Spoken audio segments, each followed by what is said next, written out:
여행을 할 때 제일 피곤한 게 어떤 것이겠습니까? 여행을 하다 보면 물론 외국을 갈 때는 말이 안 통해서 힘들 수 있겠죠. 근데 이제 국내 여행을 할 때도 마찬가지겠고 해외 여행을 할 때도 마찬가지인데 제일 힘든 게 있어요. 내가 좋아하지 않는 사람과 같이 여행을 할 때, 나하고 맞지 않는 사람하고 여행할 때, 그것만큼 힘든 게 없어요. 나하고 맞는 사람, 또 나를 좋아하고 내가 좋아하는 사람하고 같이 여행하면 그것만큼 즐거울 수가 없는 것입니다. 그래, 연세 드신 여자분들은 나이가 들면은 여행을 남편하고 안 간다고 그래요. 친구들하고 간다는 거예요. 왜 그럴까? 가만히 생각해 봤더니 금방 말씀드린 거하고 똑같은 거예요. 사랑이 식어진 거예요. 연애할 때는 그게 어디 있습니까? 그냥 같이 가고 싶은 게 여행인데, 그러니까 이게 마음에 드는 사람하고 여행하는 거, 이게 이렇게 중요합니다. 여행도 어찌 보면 짧은 인생이잖아요. 그러니까 동반하는 거죠. 어떤 사람과 동반하는 거. 그래서 동행하고 같이 가는 건데, 인생을 볼 때도 이 여행만큼이나 이 반려자가 중요합니다. 그래서 사람들이 좋은 사람 만나려고 애를 쓰는 거 아니겠습니까? 결혼할 때도 좋은 사람 만나려고 하고, 또 사장 입장에서는 좋은 직원들이 들어와야 되는 거 아니겠습니까? 어쨌든 간에 세월을 지나가면서 가정생활을 하든 아니면 기업을 운영하든 어쨌든 간에 이렇게 세월을 지내가야 되는데, 이것도 어찌 보면 넓은 의미에서는 여행이라고 볼 수 있지 않습니까? 그래서 이렇게 누구와 함께 하느냐 하는 게 참 중요합니다. 그러면 우리의 먼 인생을 두고 볼 때 누구와 함께 하느냐 하는 거죠.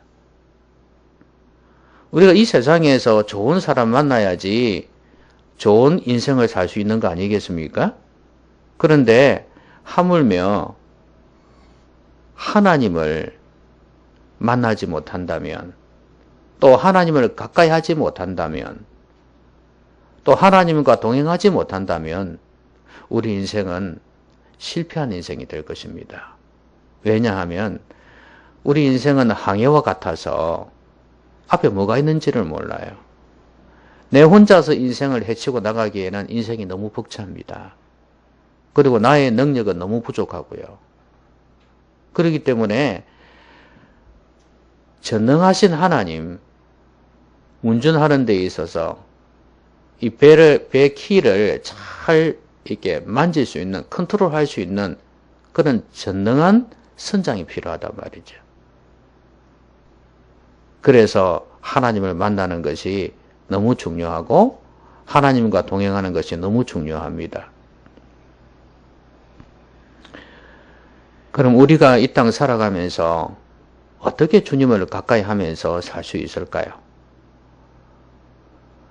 가족도 해줄 수 없는 것, 우리 주님은 해주실 수 있습니다.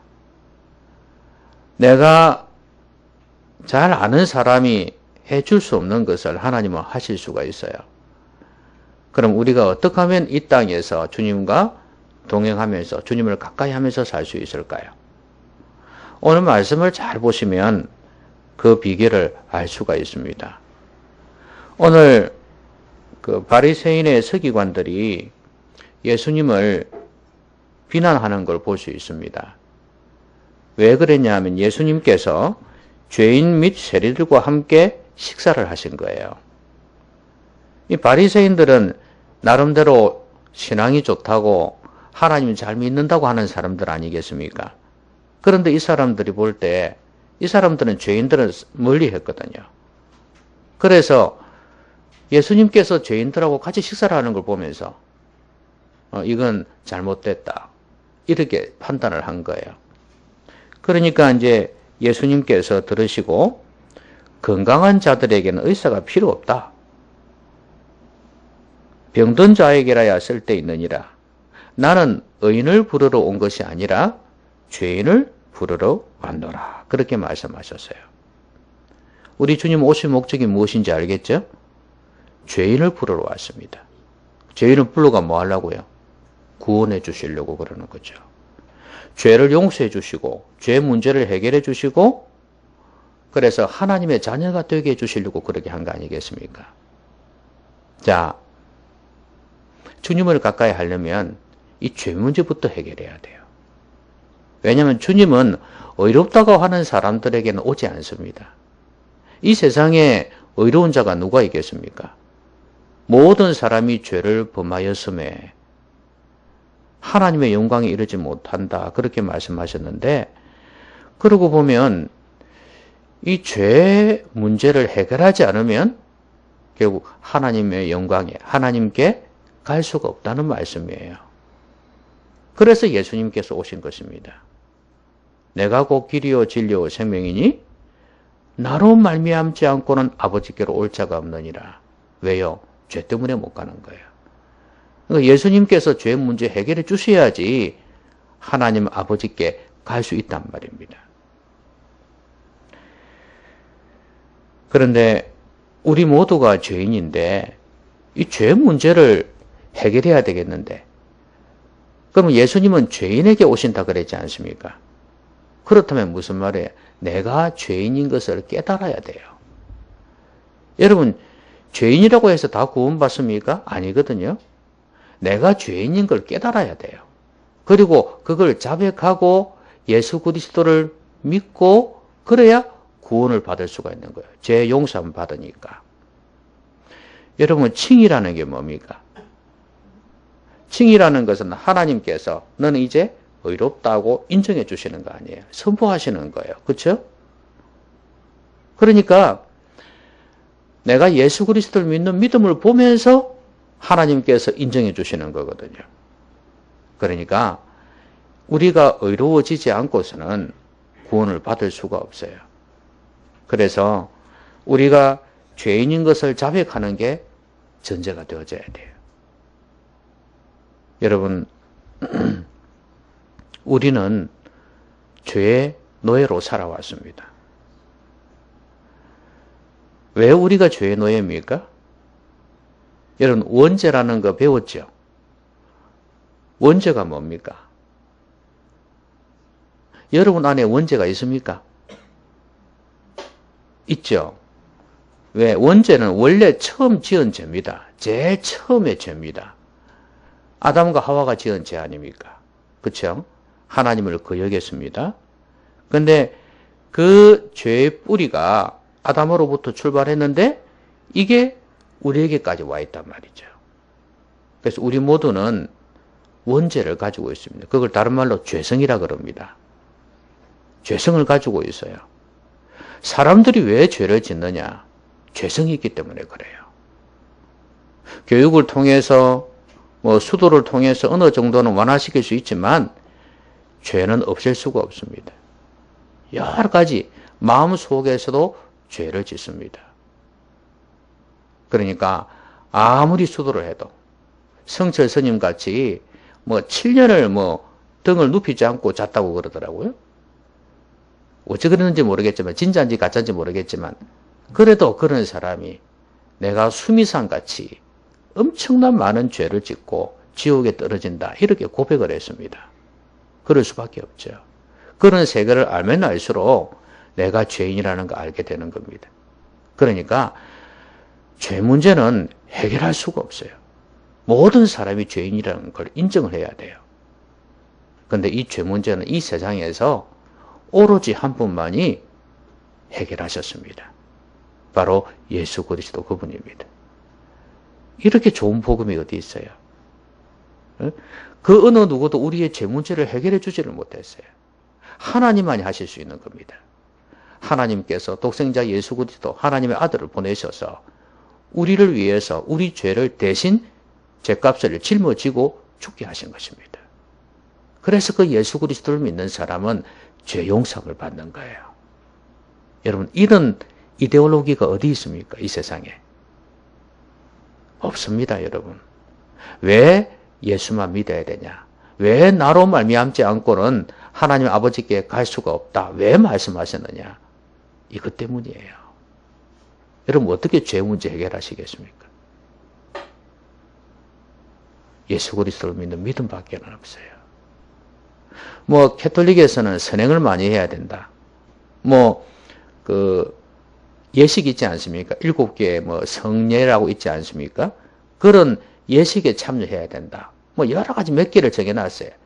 절대로 그것 가지고 구원받을 수가 없습니다. 구원은 오로지 예수 그리스도를 믿는 믿음으로 구원받습니다. 그러니까 내가 부족해도 말이 안 되는 거죠. 내가 부족하다고 해서 천국 못 간다? 이거는 말이 안 되는 거예요. 나는 부족해도 죽을 죄인이라도 예수 그리스도를 믿는 믿음이 있으면 되는 겁니다. 여러분, 그 사람을 죽이는 그 흉악한 살인범 있지 않습니까? 그런 사람들에 대해서 이제 판사가 형량을 선포하지 않습니까?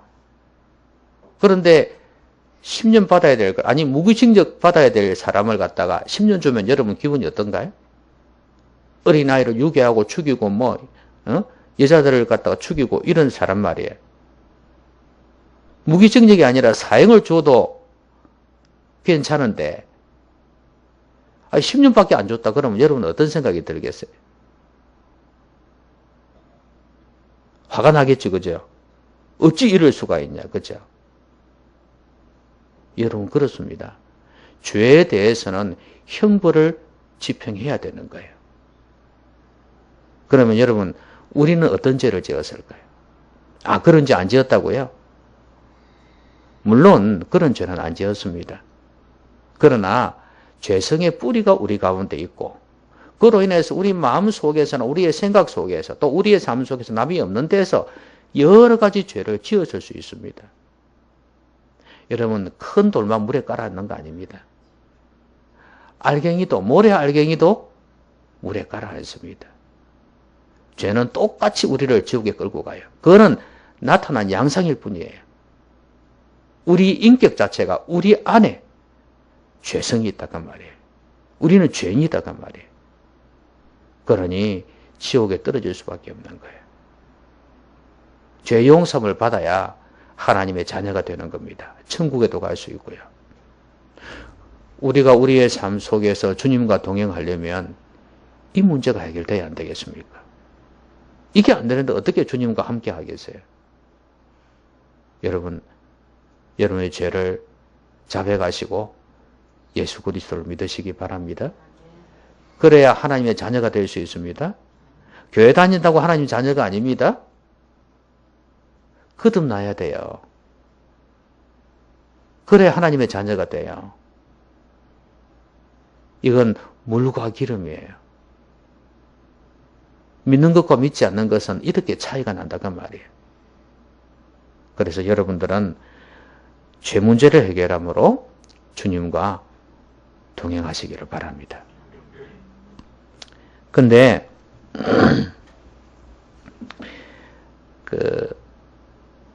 이 말씀하시고 난 뒤에 이제 예수님이 예수님의 제자들하고 식사를 하는 걸 보면서 또 비아냥거립니다. 뭐라고 비아냥거리냐면 요한하고 요한의 제자들이 이 세례 요한을 이야기하는 겁니다. 이 사람들이 금식을 하고 있었어요. 그런데 이걸 보면서 야, 요한하고 요한의 제자들은 금식하는데 왜 너희들은 금식하지 않느냐 이거예요. 먹고 즐기고 놀자판이냐 이거죠. 응? 참 경망스럽다 하면서 예수님을 비난하기 시작합니다. 그때 예수님께서 하신 말씀이 혼인집 손님들이 신랑과 함께 있을 때 금식할 수 있겠느냐 이거예요. 예수님을 신랑이라고 비유한 것입니다. 이런 비유는 성경에 많이 나오지 않습니까? 예수님이 옆에 계신데 신랑이 옆에 있는데 어떻게 식사를 안 할 수가 있느냐? 어떻게 금식할 수가 있느냐 이거예요. 그러면서 그러나 신랑을 빼앗길 날이 이르겠다. 그때 금식을 할 것이니라. 이렇게 말씀하셨어요. 유대인들은 대속죄일에 이렇게 금식을 하지 않습니까? 근데 유대인들의 금식은 금식도 하고 아주 슬퍼할 때, 그러니까 옛날에 죄로 인해서 하나님의 심판을 받았을 때 막 죄를 덮어쓰고 옷을 찢고 막 금식하면서 울면서 기도하고 그러지 않습니까? 이제 그걸 나타내는 거예요. 지금 그걸 그때 해야지 왜 지금 하냐 이거죠. 뭐 이건 여러 가지 의미가 있죠. 이들에 대한 반박도 되지만 예수님께서 이제 십자가에서 죽으실 걸 말씀하시는 거 아니겠습니까? 그때 나를 빼앗길 때, 너희들과 함께하는 내가 빼앗겨질 때, 너희들에게서 떠나갈 때, 그때 금식하면서 울어야 되지 않겠냐 이거예요. 여러분, 여기에서 우리에게 가르쳐주는 교훈이 뭐냐 하면 이 제자들은 주님이 옆에 지금 있잖아요. 든든할 거예요. 그렇죠? 말씀도 잘하시죠. 기적도 행하시죠. 뭐 마귀도 귀신도 쫓아내죠. 어느 누가 예수님께 덤비겠습니까? 솔직히 말해서 권력자들도 그냥 단칼에 무너뜨릴 수 있는 분이 주님이십니다. 든든할 거예요. 그렇죠? 근데 주님이 떠나간다. 잡혀가고 떠나가 버린단 말이에요. 나에게서. 그러면 얼마나 불안하겠습니까? 힘들겠죠? 그때 울라는 거예요. 여러분, 이 메시지가 우리에게 주는 교훈이 뭡니까? 우리에게서도 주님이 떠날 수 있다는 겁니다. 여러분, 지금 왜 예수님께서 십자가에서 죽으시고 이렇게 떠나시는지 아십니까? 죄 때문이잖아요. 그렇죠? 왜냐하면 하나님께서 예수님을 십자가에서 죽게 하신 거예요. 하나님도 모른 채 하셨단 말이에요. 그때는. 왜냐하면 죄 때문에 그런 거예요. 죄의 값을 짊어지고 가시니까.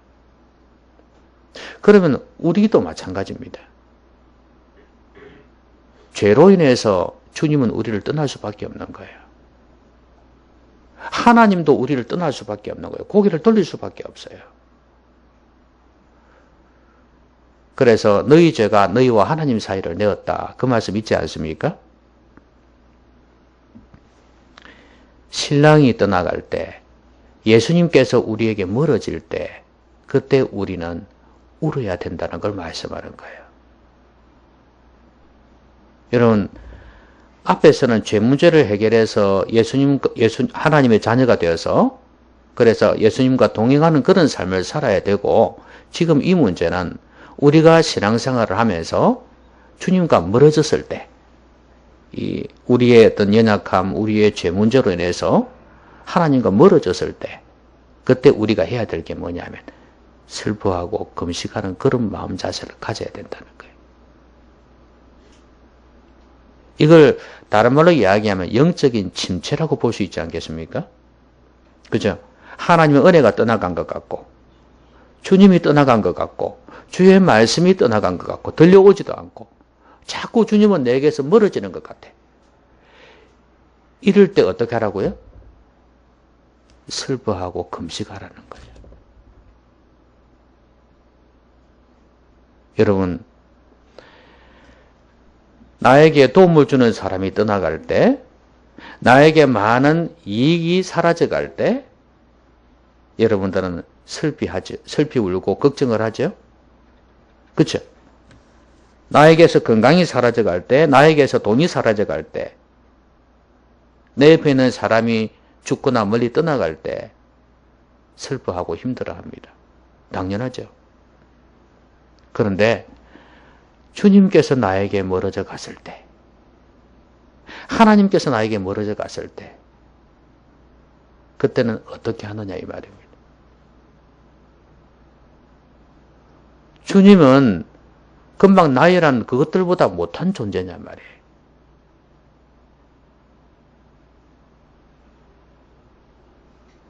영적으로 둔해져도, 영적으로 침체가 되어져도 전혀 마음에 거리낌도 없고 괴로워하고 안타까워하는 것도 없단 말이죠. 이래가지고 주님과 동행하겠습니까? 안 된단 말이죠. 주님이 하신 말씀이 그거 아니에요. 너희들이 울어야 할 때는 바로 그때다.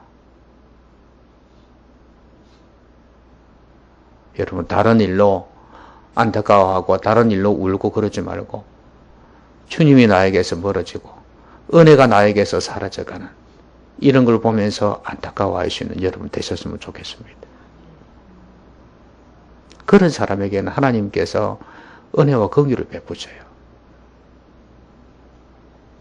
내 안에 영성이 회복되어진단 말이에요. 성령으로 충만해진단 말이에요. 말씀이 사모가 된단 말이에요. 기도가 살아나기 시작한단 말이에요. 그러면은 주님과 동행하는 삶이 되지 않겠습니까?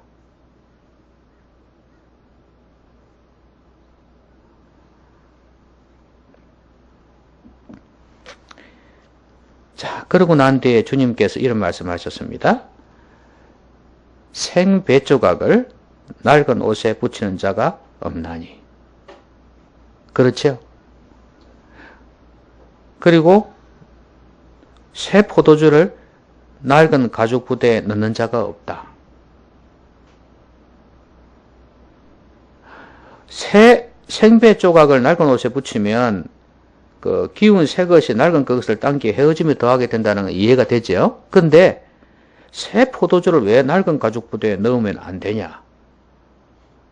자, 포도주는요 발효를 하지 않습니까? 그래서 이게 커진단 말이죠. 그래서 낡은 가죽 부대에 넣으면 이게 커지게 되면 찢어져요. 터진단 말이죠. 그래서 새 포도주는 새 가죽 부대에 넣어야 된다는 거예요. 그럼 이게 뭘 말씀하시는 걸까요? 지금 요한이 금식하는 걸 두고 이야기를 했었는데요. 그거와 연관되어서 쭉 내려온 이야기거든요. 지금 이 내용이. 그러면 여기에서 새 포도주는 뭐고 새 가죽 부대는 뭐냐? 새 포도주는 바로 예수 그리스도 복음이라고 보시면 됩니다. 그러면 낡은 가죽 부대는 뭐냐? 바로 율법이에요. 지금 유대인들이 하나님을 섬기고 있는 방식이라 할까요? 예, 그들의 어떤 삶을 두고 이야기하는 거예요. 그럼 여기에서 새 부대는 뭐냐 이거죠.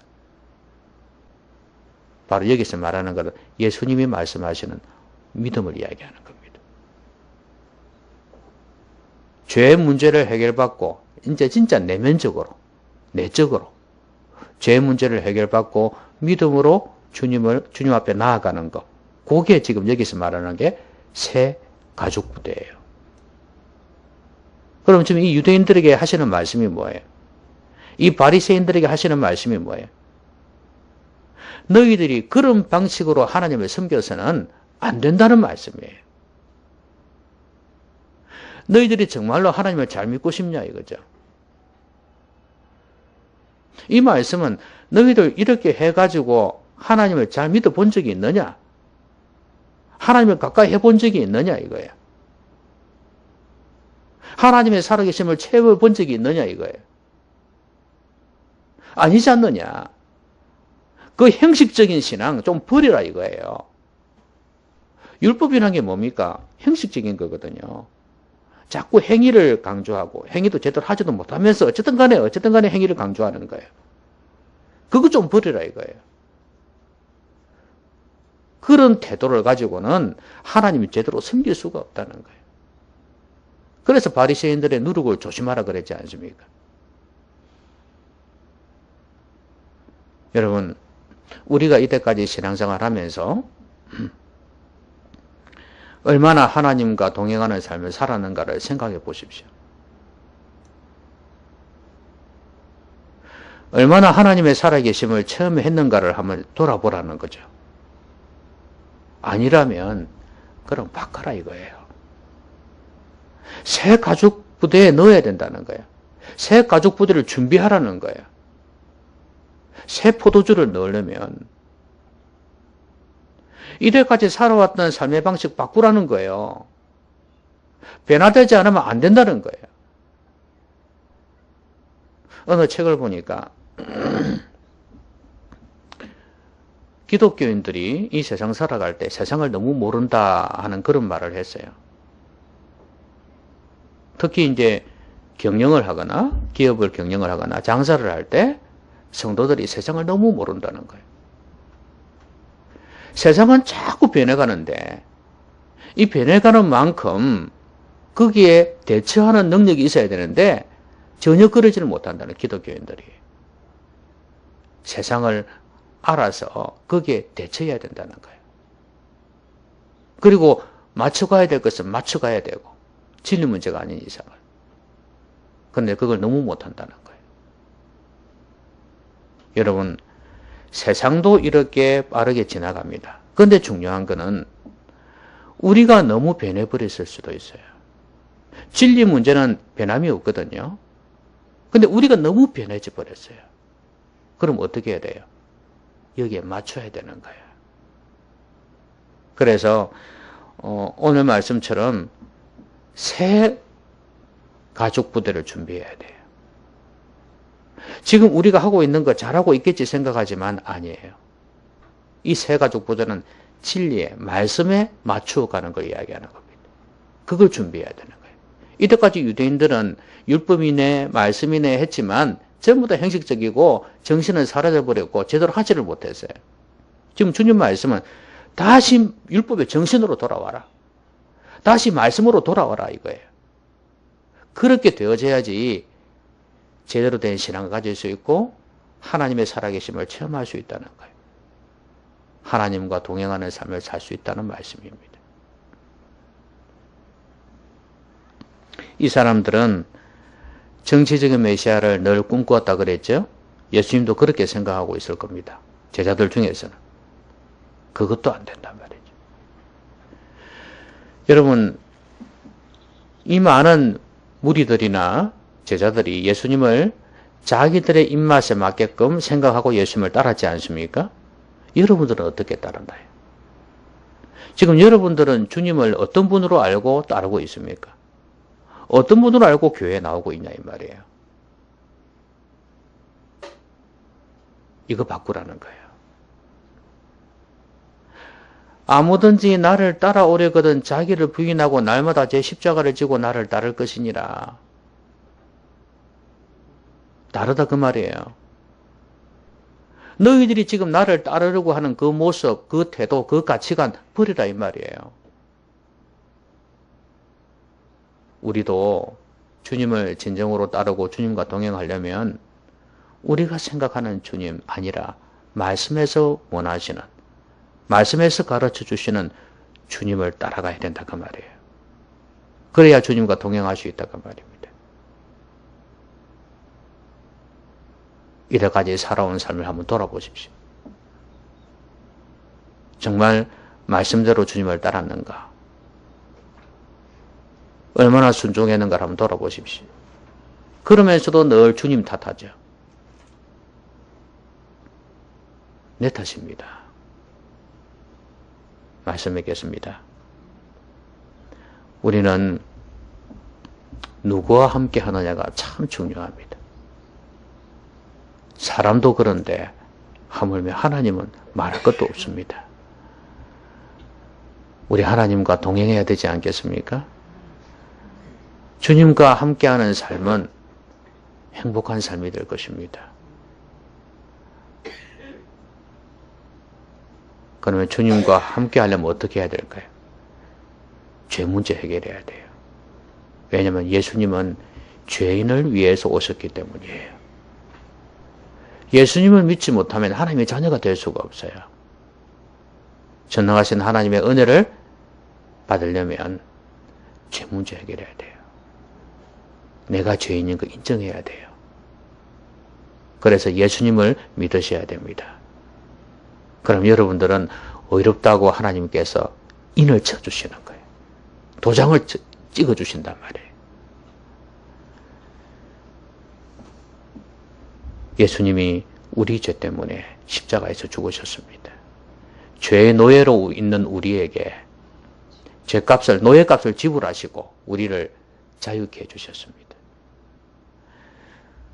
그리고 영적 침체에 빠질 때, 주님이 우리에게서 멀어질 때 슬피 울고 금식하는 그런 모습, 이 안타까운 모습을 우리가 가지고 있어야 된단 말이에요. 나에게서 사람이 떠나갈 때, 내 유익이 사라질 때, 펀드에 투자했던, 또 다른 여러 가지에 투자했던 돈이 사라져갈 때 울고 금식하는 게 아니라,